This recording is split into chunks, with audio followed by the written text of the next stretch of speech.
You're watching West Wednesday, 607, Justice for Tyrone West and Justice for all victims of police brutality. Tawanda, it's all you. Thank you so much. Again, just like my sister said, justice for my big brother Tyrone West and all victims of police brutality. Thank you for tuning in. We're going to play the video that we play when we're online often. So stay tuned and we'll be right back. Mic check. Mic check.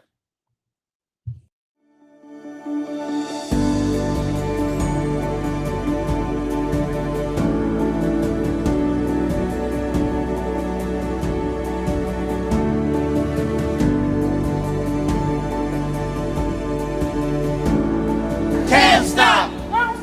Won't stop. Till killer cops are in cell blocks.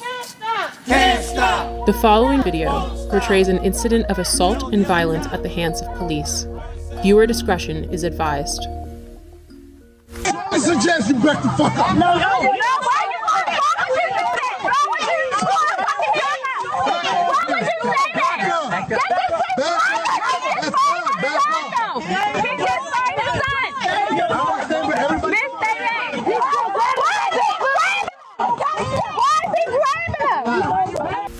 This is Baltimore City Police Officer Jorge Bernardes Ruiz. In a video shot in 2016, Ruiz is seen with his knee on the back of an unknown man with a gun pointed at the man's head. His message was a clear one. Concerned onlookers, adhere to my dictates or else. Here, we can hear Ruiz saying to Baltimore residents, I suggest you back the fuck up. No. It is documented that Baltimore police officer Jorge Bernardes Ruiz is a repeat violent offender, even without access to all complaints against Ruiz, undisclosed by BPD Internal Affairs records. 6 cases involving Ruiz are known. This video will briefly highlight 6 total cases beginning in July of 2013. Case 1, Abdul Salam, July 1st, 2013. Here Salam is seen victoriously smiling in celebration after the jury found Ruiz and 2 other cops liable for brutality against him. However, because the trial was civil, not criminal, Ruiz was not fired and he did not go to jail. Police profiled me. They followed me in the back of my house, harassing me. Police proceeded to violently and hostilely approach my van with me and my son in it. As I announced, this was my home, guns drawn. Once they reached my vehicle, they violently pulled me out, ramshacked my vehicle with my 3-year-old son strapped in his car seat, threw me against the gate, slammed me repeatedly. Picked me up by my feet, and while I'm upside down, they proceeded to drop me on my head, hog-tie me, and immediately when I fell on my head, Ruiz, in a wrestling type of action, and kind of hit his knee against my neck. I was arrested. I had no idea what I was being arrested for. My son is scarred to this day. He remembers the incident as it happened yesterday. When he talks about it, he always refers to Daddy being on the floor with police yesterday. Case 2, Darrell Harris, profiled, as seen in this video, July 17th, 2013. Yeah, I said, what's wrong with it? Improper way with it. There's no such thing as an improper way. You gonna tell me my job, bro? I know the law. Are you gonna tell me the law? I know the law. You gonna tell me the law? I know the law. What's the problem? You giving me a ticket? You need my license registration? Yeah, let me get it. Profile, y'all use the seatbelt as a reason. Profile. Do me a favor, take out your keys. Yeah, you can record for what? Nah. I don't feel safe right now. Do you want me to step out the car? Do you want me to step out the car? I'll step out the car. Call the police, man. What do you call a supervisor? I'm about to do shit. This is getting uploaded to the internet right now. Yeah? And we are 2 law-abiding citizens that we are getting targeted, and I don't know why. Just 24 hours later, Bernardes Ruiz played a leading role in the police killing of unarmed Tyrone West. Case number 3, the murder of Tyrone West, July 18th, 2013. My brother Tyrone West was brutally murdered on July the 18th, 2013. In both of these cases, when you look at the pleadings, and the harsh language of these officers that have been quoted to me by reliable witnesses. The N-word. And Killer Ruiz and Killer Chapman and the rest of those 11 to 15 killers, including David Lewis, took something from my family that they could never give us again. And that was my brother Tyrone West, one unarmed man who was brutally murdered, beat to death in broad daylight.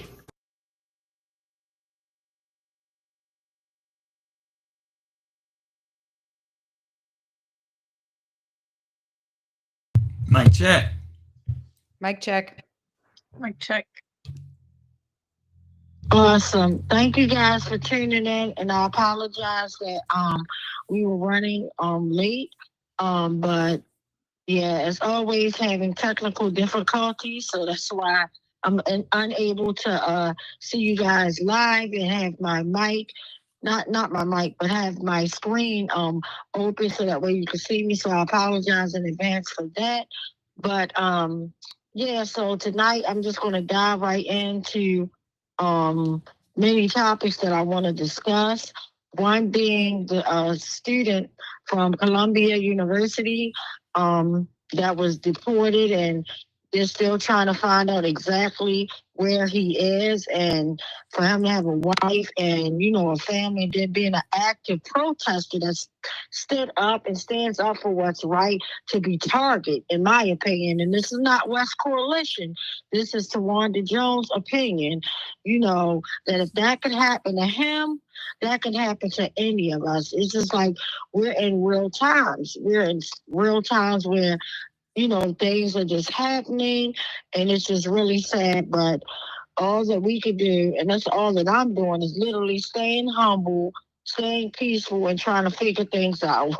You know, so with that being said, unfortunately, I don't have like a lot of details about it. But when I heard about it, it was brought to my attention, you know, I was like, oh my goodness, like, are you kidding me?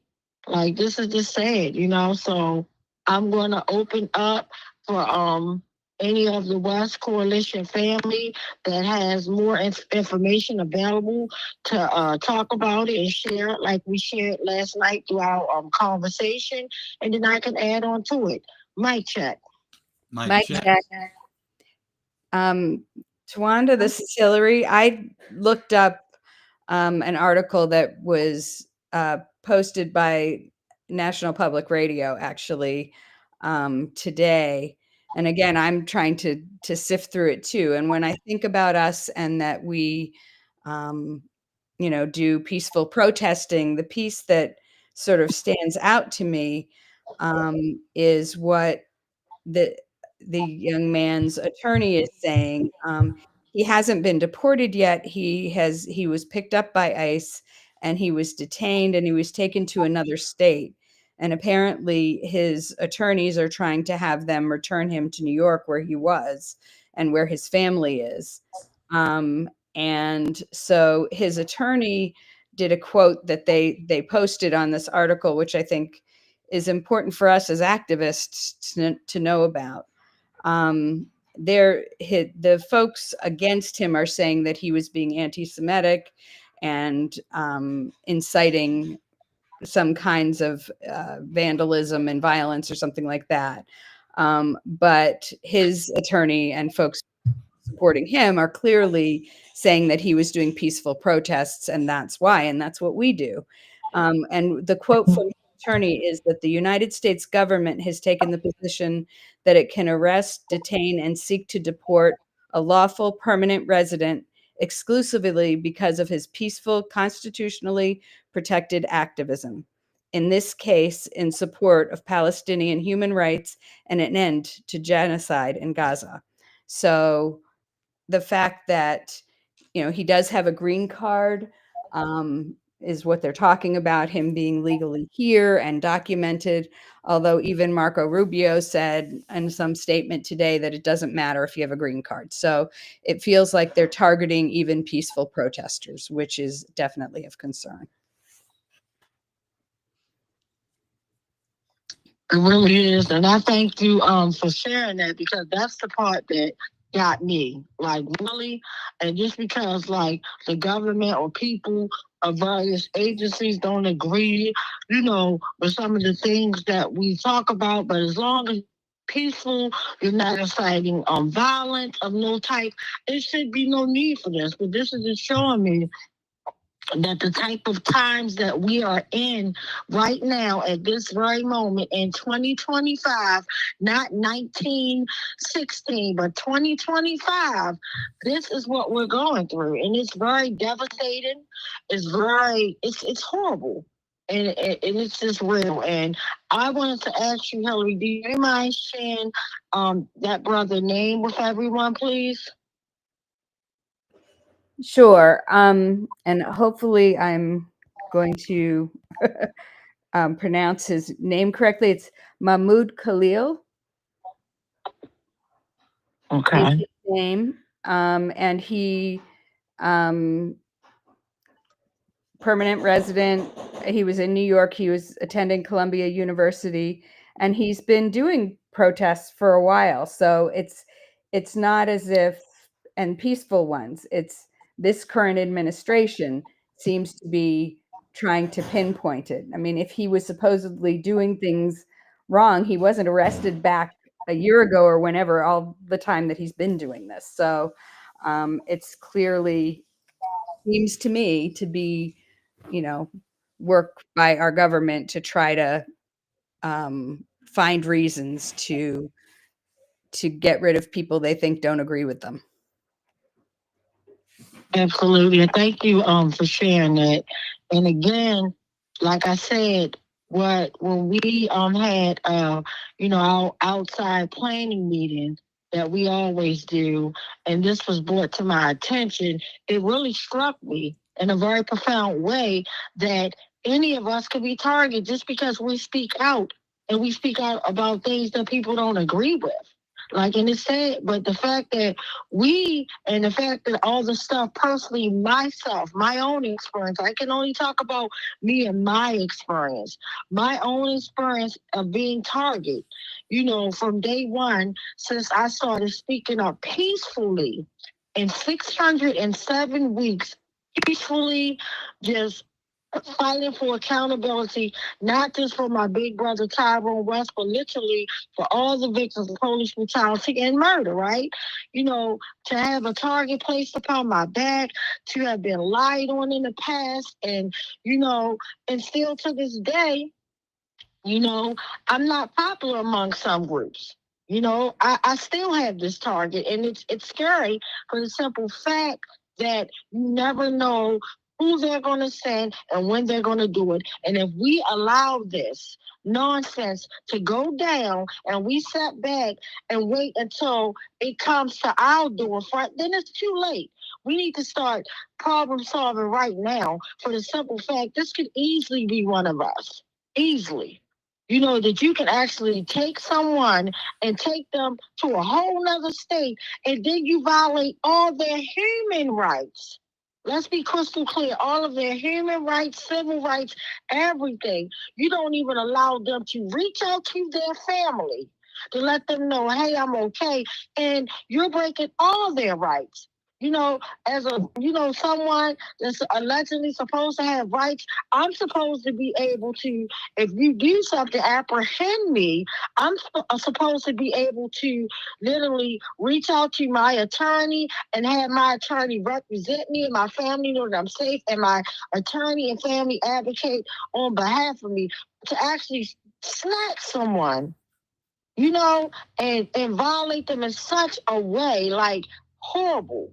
And this is disgusting, and this is what we're going through. And we ain't even, like, I feel like now, when I always use the term about the frogs in the pot, that is so real. Like, I feel like now, even though, the pot had just got placed stove, right? And then the fire got adjusted, but we are in this pot of water that is slowly cooking us to our demise. And I refuse to, like, I'm at the top of the pot. Like, I don't know what to do. Like, I'm looking down at the other frogs in the pot, and I'm like, no, man, I'm not going down there. And then I'm looking at, okay, where can I go that's safe? Like, this is disgusting, and this is the reality of it.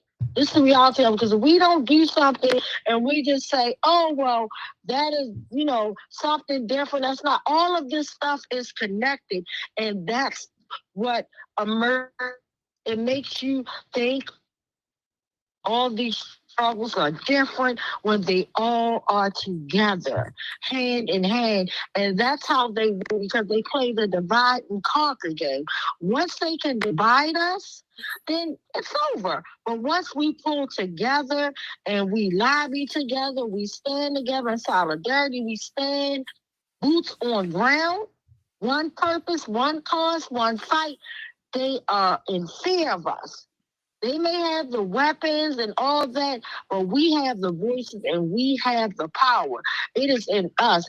But again, our power is taken every day when they break us up and they make it seem like, oh, this is over here, or this fight is more important and this is less important.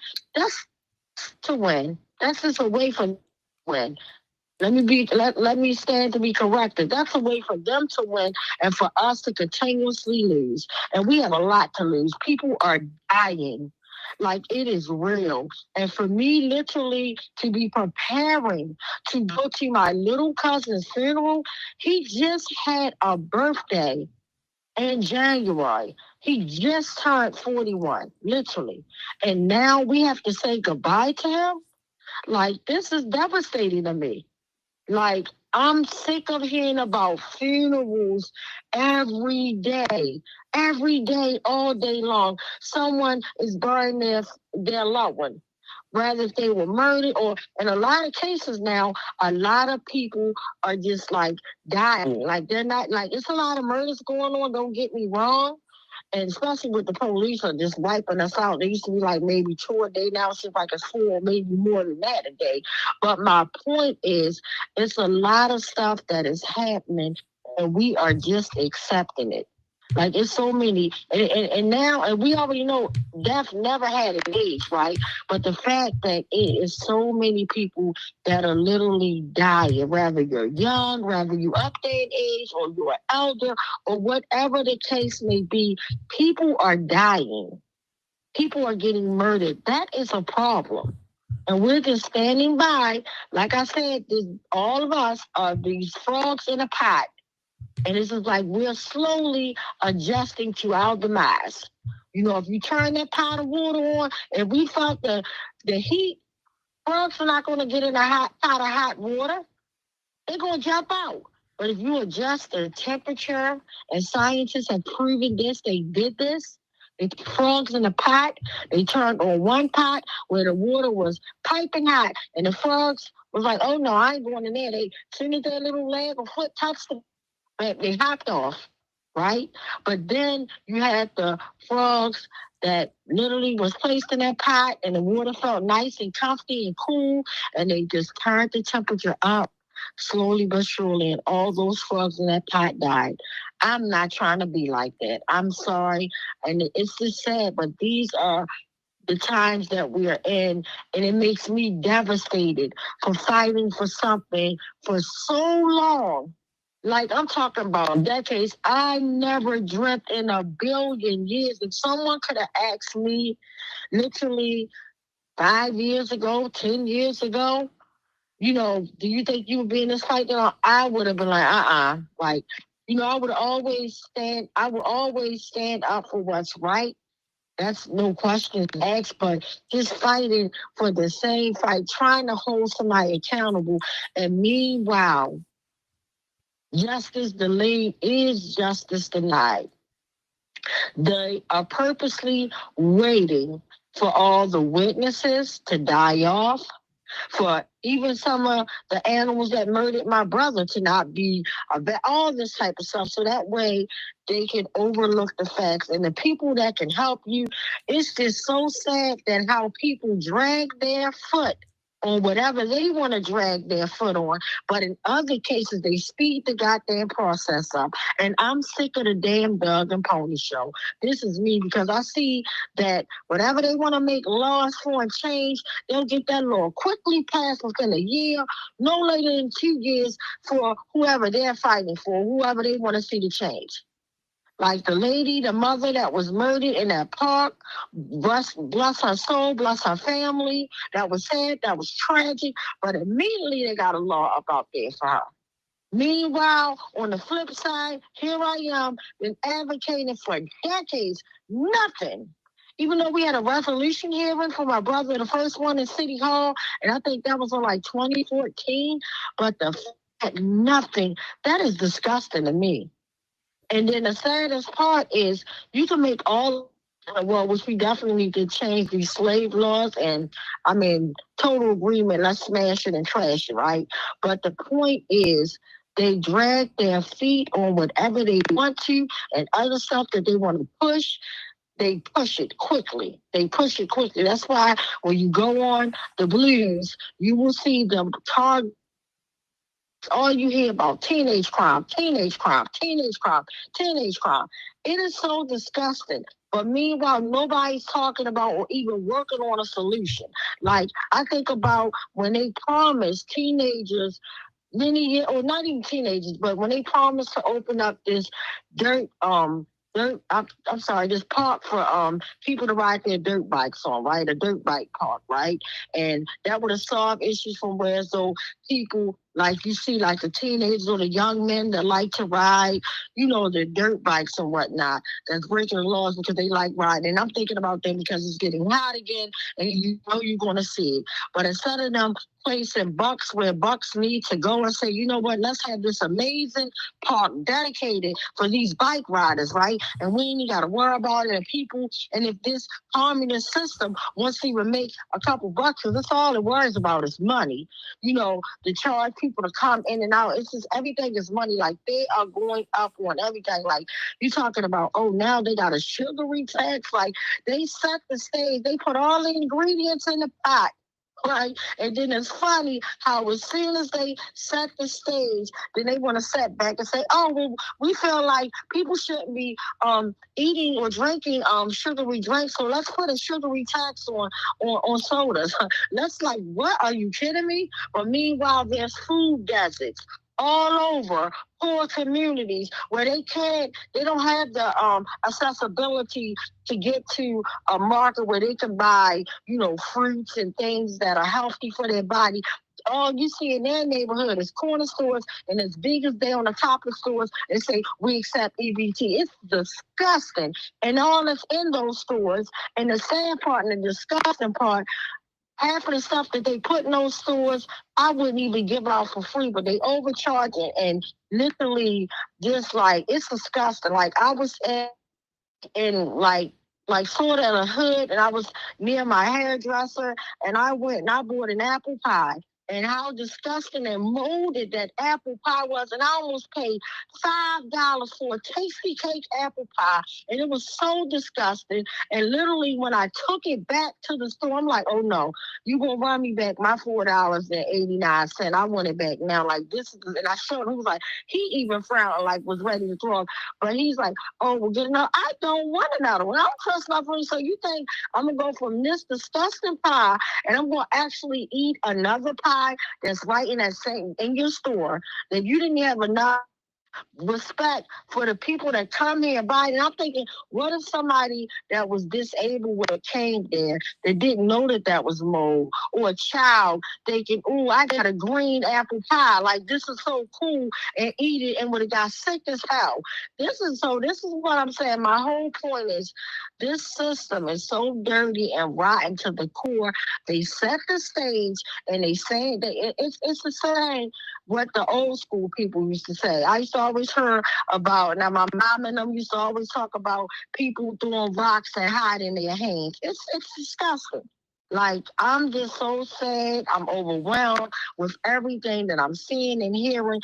And I wanted to ask, do anybody want to share more on how we can help or like sign a petition? Because I know it's an active petition because Uncle Bill had said something or mentioned it yesterday. So can you share the information so that way if anybody is in support, to help this, to me, a protester, a peaceful protester who has been violated, lied on, all types of stuff, and pretty much his wife is 8 months pregnant, don't know where he is. Like, this is disgusting. Imagine if it was your husband, your nephew, your friend, your loved one. How would you feel?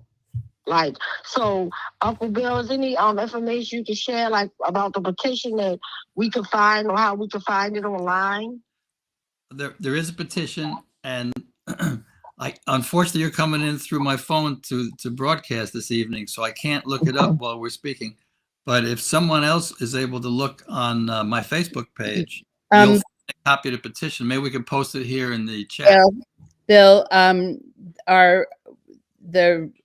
it's already been posted on the chat, so anybody looking at this can see it. Thanks. It's been posted next to Tawanda's picture. Very good. Awesome. Thank you. That's amazing. I love you guys so much. Yeah. So, and I'm Tawanda. Yeah. Can I I wanted to add one thing about conversation. Feel free. Mic check. Yeah. I wanted to say one thing about the Khalil's and he was, I mean, you know, government agents came by in the night and charged him with a crime, and he had proof that he didn't commit that crime. Not really a crime, but it was a violation. And he proved that he didn't commit that one, and they took him anyway. And according to all the little bit of information that's trickled out on this, he is being, he's supposed to be deported. And the only evidence actually, or the only thing he's being charged with is that Marco Rubio says that he is saying things that are detrimental to the United States.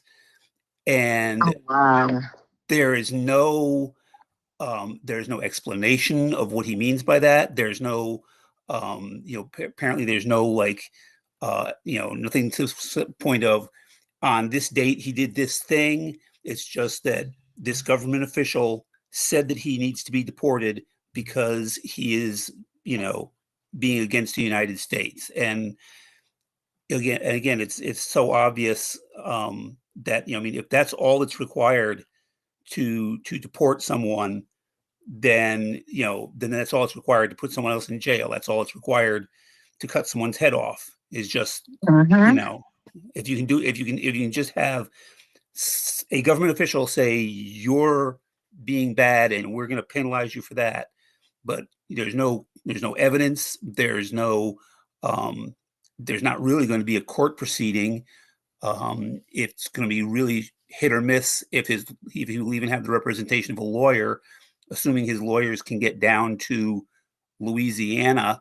No one knows what they said that he's going to be tried on the 27th, I think, or his hearing will be on the 27th, but they haven't said what time. They haven't said where exactly in this holding facility.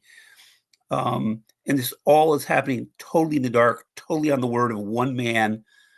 And so, this is the police state.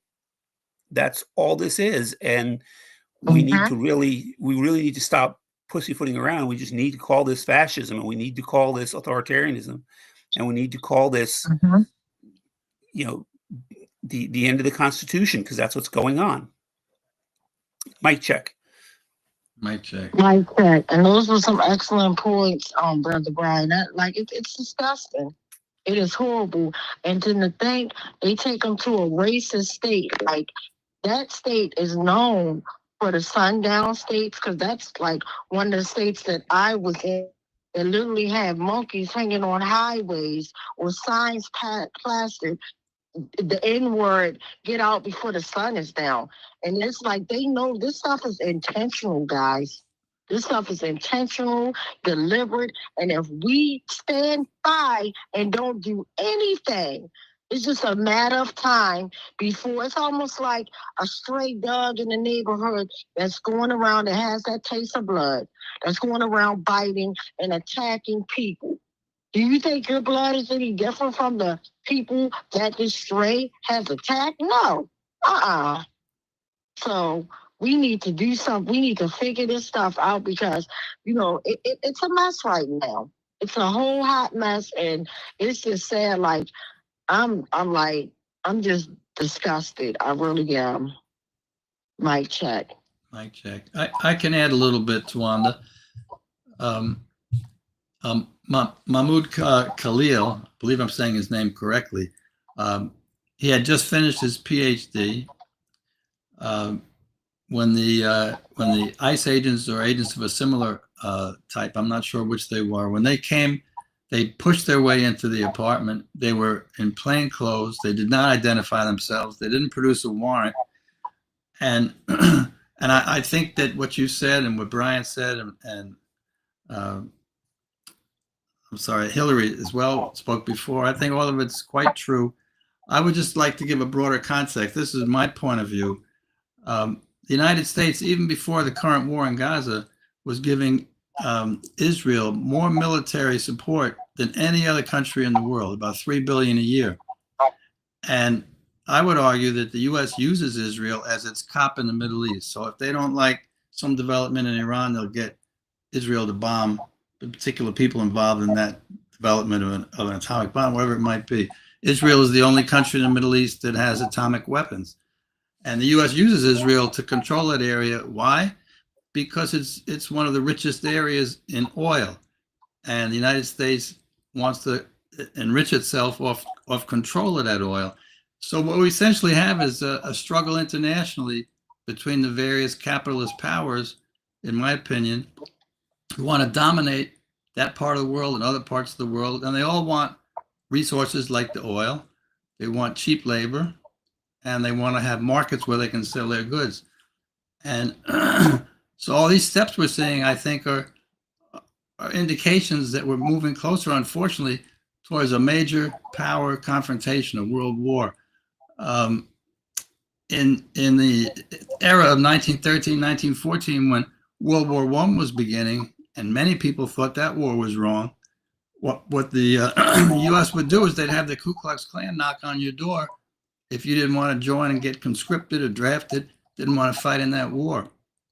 So ICE today is functioning very much like the Klan did right before World War I. So yes, I agree. We have to oppose this as strongly as we can. And I just wanted to make those points. There's also some excellent points have been made in the comments during the thing. So when we read those, we'll hear additional points as well. Mic check. Mic check. But again, we must do something. Like, it's our duty. It's our duty. We must do something. Because sitting by, just talking about it, that's not enough. At what point are we really going to do something? At what point are we really going to see change? I'm still waiting. I'm tired of talking about things. I just want things to happen in a, constructive, peaceful way. But, like, enough is enough. Like, you just imagine, and then after I say this, I'm going to see if somebody can read the comments or questions. But just imagine doing everything right.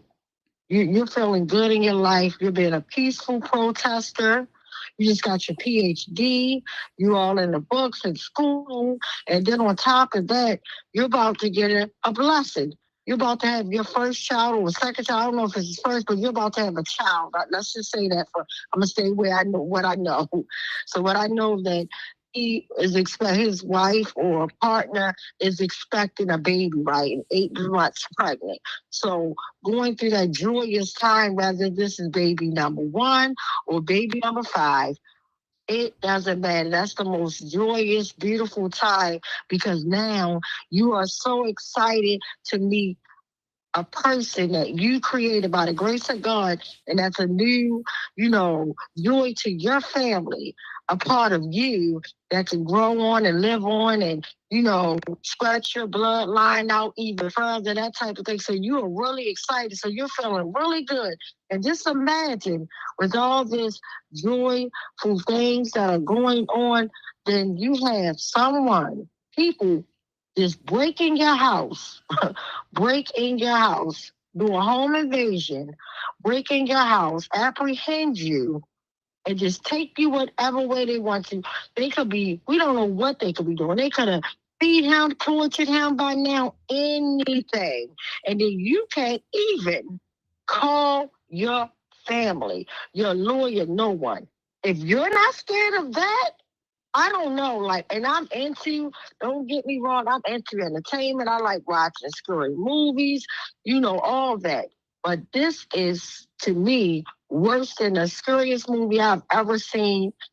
I'm talking, I've seen like all of the Friday the 13th, all of them, all of them. Like, if it's something scary, I'm there. As long as it ain't gruesome, I'm there, right? But my whole point is, this is reality. Just like I tell people about when you watch movies, that's our life. Motion means movement.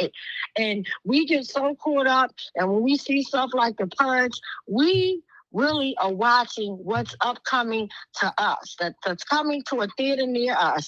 I always say to a theater near you, like when you watch the previews, they'll be like, oh, this movie is coming to a theater near you type of thing. Guess what? It's us. We are going through this, and we sitting back, we're watching The Purge, where the government wants to clean and get rid of, and we think that stuff not real. It's real, baby.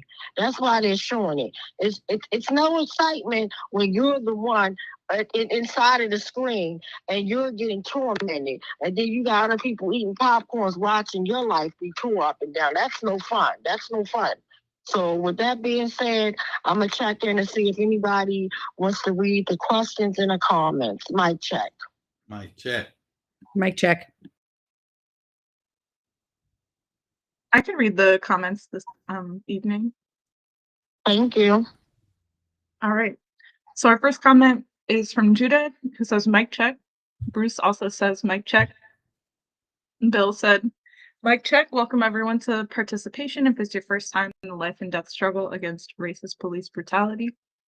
Mainism said mic check. AC Brit and Super Cardio said mic check. Judah said his name is Mahmoud Khalil. His wife is 8 months pregnant.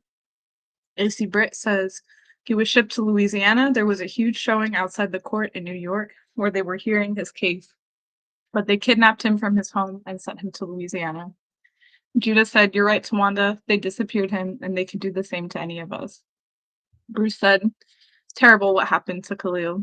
AC Brit said, if he was being supposedly anti-Semitic, why didn't they arrest him 2 years ago when he was participating in the protest? How can you just randomly go to his home and kidnap him?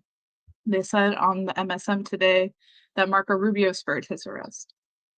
Bruce Summerling said, the current anti-Semitic campaign is really just a cover to come down on any protests that the current administration and supporters deem unlawful.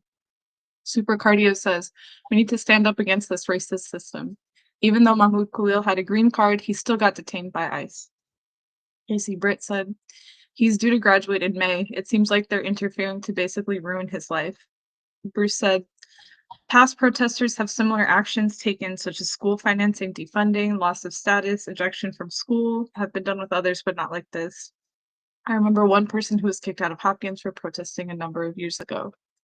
AC Britt said, there's word that 45/7 is trying to put forth another executive order to consider protesting outside of Tesla dealerships domestic terrorism. Bruce said, what's really scary is that reps of the administration now have access to all of our tax and personal data, making it far easier to focus on any one person deemed a troublemaker. Yep, domestic terrorism is the key word. AC Britt said, what a joke. And he had a bunch of Teslas outside the White House, like he was a fucking car salesman, and that it's illegal to do, but no one is holding him to account. Bruce said, maybe we should park our cars in front of the White House, open a car sales lot. Latoya said, mic check. AC Britt said, what's ironic about the Khalil abduction is that there was a conference at Columbia this past weekend about mass incarceration and solutions to it. Also, Trump withheld hundreds of millions of dollars from Columbia. And instead of putting the money towards what they promised, they instead have $500 million police budget. We shared the link to the petition in the comments as well, so you can find that there. Judah said almost 3 million letters sent. AC Britt said he has absolutely no criminal record. Judah said the president wouldn't think twice about trying to deport Rubio or Musk when they run afoul of him, which they will eventually. AC Britt said, the United States is not a Jewish state. What about all of the white supremacists calling Tia Hamilton from Urban Reads the N-word, sending her graphic photos of lynchings and constant threats?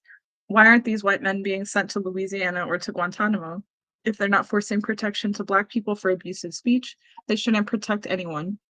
They're going to protect Israel against speech in the US, and they need to protect US citizens across the board, including all minority groups whom the government and their minions are currently attacking with executive orders and bogus laws.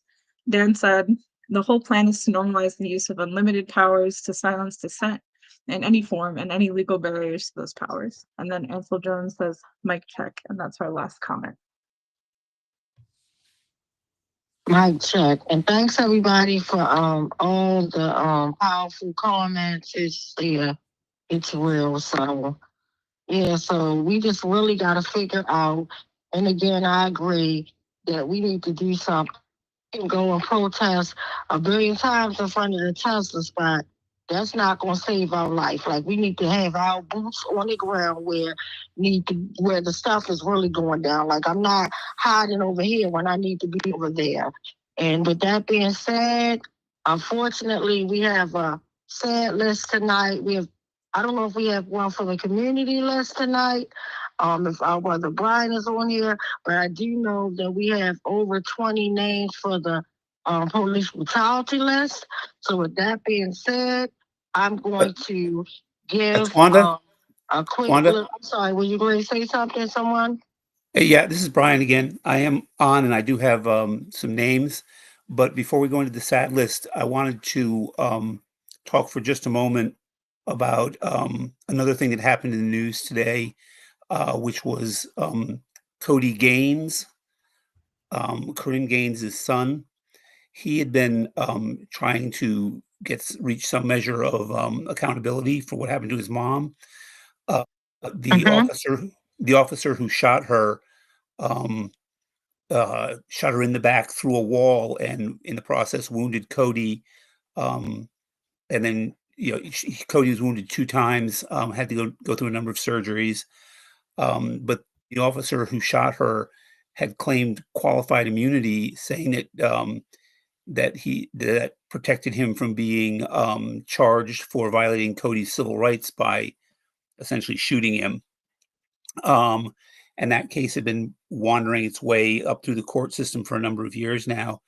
And the Supreme Court just refused to hear Cody's case, which means that the officer will be protected from accountability by the theory of qualified immunity. And so I just wanted us to take a moment to think about that, because it is local but it does have huge national implications that the Supreme Court is not going to do anything about the doctrine of qualified immunity that lets these cops just essentially run rampant through our communities. So I'll give it back to you, and thank you. Wow, that's so devastating. And again, I thank you for sharing that.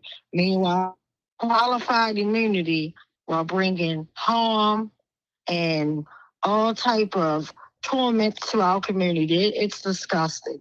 And you think about a poor baby that actually watched his mother being murdered, and they tried to wipe him out as well because he was shot as well.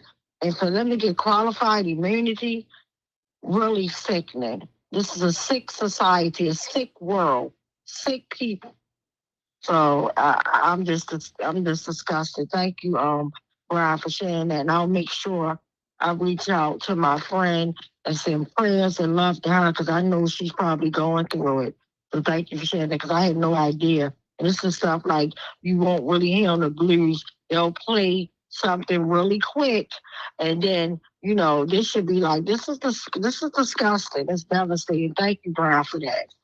So meanwhile, the time now is 7:53. I'm going to read this mission statement, and we're going to take a minute after I read this, and we're going to go through both of the lists. All right? It is the mission of the West Coalition to work for accountability for Tyrone West and all victims of police brutality. We believe that there is a connection between police brutality and community violence. Police can use de-escalation strategies to defuse situations without necessarily using force. And we encourage community members to resolve their disputes without violence. We care deeply about those families impacted by police brutality and community violence. We seek to uplift their names of their loved ones from a place of respect and care. We obtained these lists of names of those shot and killed by the police and those lost to the community violence from national and local news outlets. We know that by no means that these are not exhausted lists. And also, we do not obtain any detailed information about these circumstances surrounding each of the deaths or the people that died. By reading these names, we are not condoning violent behavior on the part of anyone involved in the situation. The time now is 7:54. We will resume at 7:55. And if that comes with before a minute, we'll resume at 7:56. Mic check. Mic check.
All right, thank you guys so much. Mic check. Mic check. Mic check. Mic check. I guess I'll lead off. This week, we have had 3 community violence deaths reported. You know, we always try to stress that we raise these people up, raise these names up, both to support their loved ones in their community and to remind ourselves of why we do this work. And so I would ask you to just echo their names back to me as we work through them. Cameron Kelly, 16. Cameron Kelly. 16. Shakira Cooper, 31. Shakira Cooper. 31. And Matthew Crawley, 27. Matthew Crawley. 27. Thank you. Thank you so much. So I'll be starting the list of police brutality, police killings throughout our country. We have names right now that are listed from the 24th of February to the 28th of February. I'll be reading the names up through the 26th, and then Bill will continue at that point. So let's remember as we do this, again, that all of these people have families and communities, and we're lifting the names up in acknowledgement that they're all of our families and communities, and they impact a lot of people. So let's give them that respect. So to begin, and please just repeat the name after me. First, on the 24th of February in Barrow, Arkansas, 41-year-old male, and I'm going to do my best with this name. I think it's a Kugak Levitt. Kugak Levitt. Kugak Levitt. Thank you. Also on the 24th, in Kingwood, Texas. Excuse me, this is a little bit of trouble with the computer. Just a minute. Okay. Kingwood, Texas. 34-year-old male, Jamar Brooks. Jamar Brooks. Brooks. Mhm. Also on the 24th, in Rockholds, Kentucky, 44-year-old male, Stephen Carter. Stephen Stephen Carter. Also on the 24th, in Fond du Lac, Wisconsin, a 26-year-old male, Jesus Armando Berry. Jesus Jesus. Armando Mendez Berry. Jesus Armando Berry. Also on the 24th, in Garland, Texas, a male whose age is unknown, but his name is Bernardo Marez. Bernardo Perez. On the 25th, in Bloomington, Illinois, 15-year-old male, Shame. Cole L.M. Turner. Cole Turner. Turner. Cole L.M. Turner.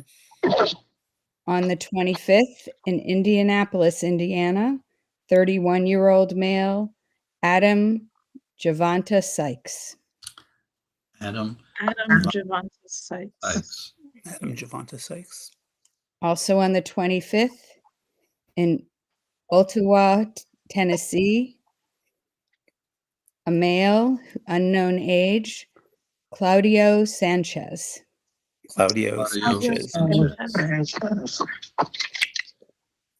Also on the 26th, in Chatsworth, California, 21-year-old male,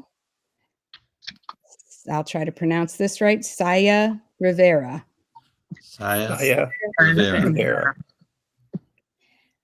Also on the 26th, in Leachville, Arizona, 55-year-old male, Jonathan Mark Robbins. Jonathan Mark Robbins. Also on the 26th, in Londonderry, New Hampshire, 23-year-old male, Calvin Ly Bishop. Calvin Ly Bishop. And I will turn it over to you, Bill. Thank you. I'll just mention that we're reading the names of 21 people whose lives were stolen by the police over a 5-day period. So that means more than, on an average, more than 4 a day. It used to be the average was 3 a day. The increase, it's getting more severe as we can see. The increase largely occurred during the Biden years. So on the 27th, starting in Houston, Texas, 36 years old, a man whose name has been withheld by the police. Slow blocks for killer cops. Ashe. Ashe. Again on the same date in Apache, Oklahoma, again a man whose name has been withheld by the police.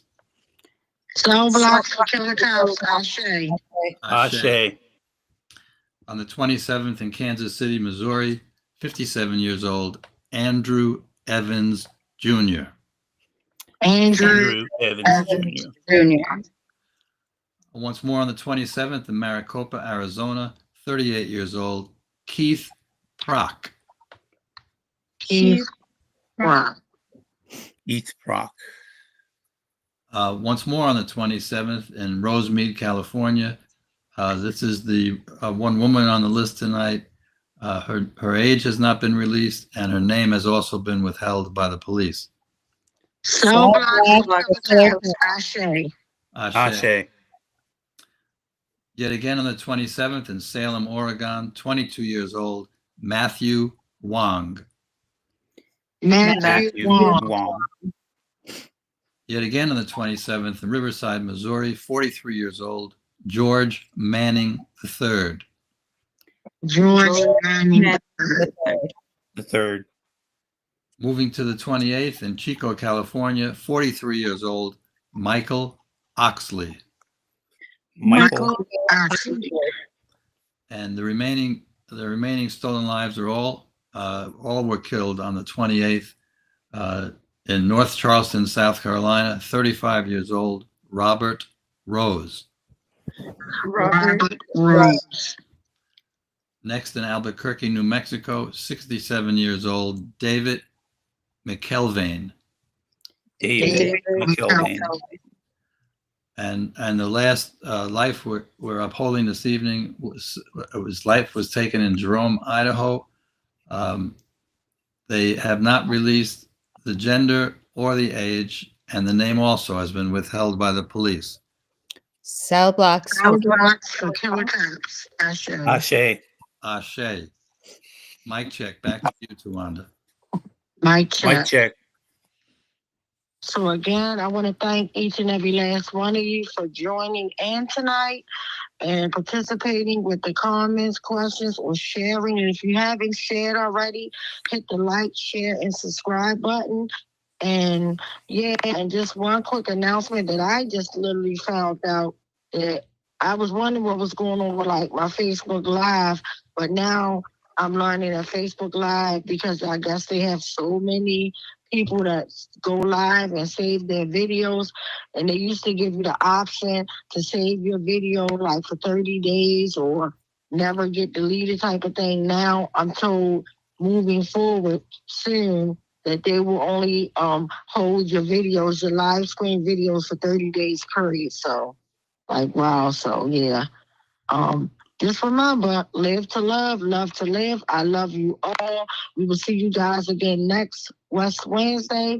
And unfortunately, the way we brought you in with that awful video where we still don't have accountability, like Ruiz, even though he was one of the 17 murderers that brutally executed one unarmed man, my brother Tyrone West, and brutalized over 36 people or more. It's disgusting. He's still working, still married to Michelle Battle. But anyway, watch the video and yeah, let's figure out. And my prayers and heart goes out to the young man, and I'm praying that he gets back home to his family. And this is sad. So just remember, it could easily be you if we don't do something. Mic check. Mic check. And Mr. West begging for his life, and Mr. Salam begging for his child to be excluded and comforted from what was taking place. Not for himself, but for his 3-year-old child. Case number 4, Adina Britt and family, September 10th, 2015.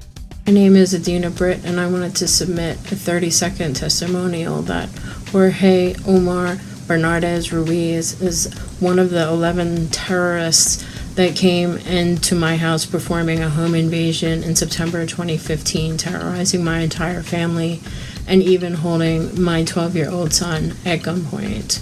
He needs to be stopped.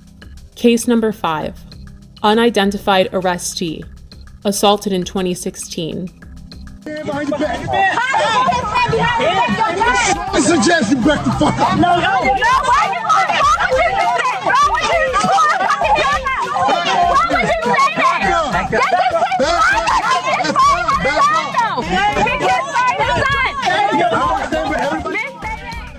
Again, this video did not surface until the summer of 2020.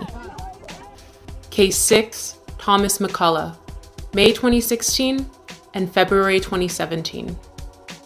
I heard my front door coming off the hinges like it exploded. Thomas McCullough says it happened twice.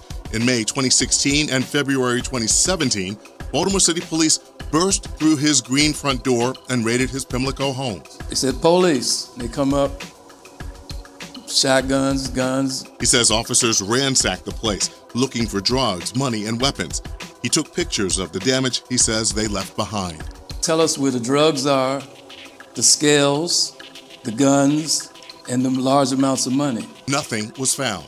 Now he's suing police, claiming officers, including a former member of the Gun Trace Task Force, frightened him, his wife, and father-in-law when the officers conducted what his suit calls an illegal search of his home. The owner of the house tells 11 News after the second raid, he had to replace the front door. McCullough and his attorney say they want Baltimore police held accountable. There is a colossal breach of trust. And McCullough tells us following both raids, no one was arrested or charged. This all begs the question, When will Baltimore City State's attorney see the prosecution of Bernardes Ruiz as warranted? They were the stopping officers in these so-called jump out cars, unmarked and so forth, that stopped both the West vehicle and the Salam vehicle without probable cause. And these officers are the ones that also were joined by others, but they are the ones who initiated the stops, pulled both men out of the vehicles, and commenced the vicious activity that was thrust upon them. And the officer Ruiz that started this attack is still working and working with promotions. He is now sergeant. But the fact that this repeat of violent offender had a history leading up to my brother. There was Darrell Harris, there was James Green, Joseph Green, Abdul Salam.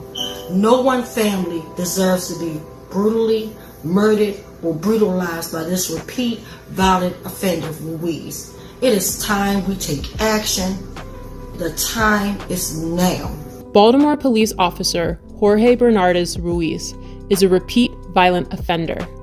Based on these accounts, in accordance with the law, we, the West Coalition, call for him to be fired, prosecuted, and incarcerated. We're more than hashtags and body bags. We're more than being 6 feet in the dirt and pictures and buttons on t-shirts. Our lives matter.